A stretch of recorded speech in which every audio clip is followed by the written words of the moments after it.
Howdy. Welcome to Easy Content Manager. In this video, we'll show you how to work Review and Ratings add-on in Easy Content Manager. Once the post type is created, go to ECM Settings, Add-ons, and enable the Review and Ratings add-on. Once the Review and Ratings add-on is activated, a new Review and Ratings section will appear under the Add-ons menu. This option allows you to enable the Review and Ratings feature only for selected post types. Simply copy the shortcode from the Review List section. Then follow these steps. Go to WordPress Appearance Editor Templates. Click the Add Template button at the top right corner of the Templates page.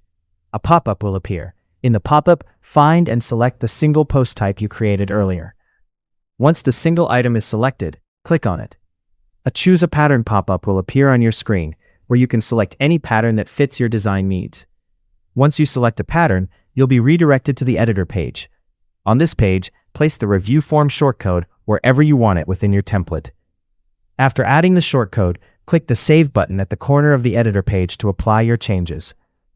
That's how you can easily use the Review and Ratings add-on in Easy Content Manager.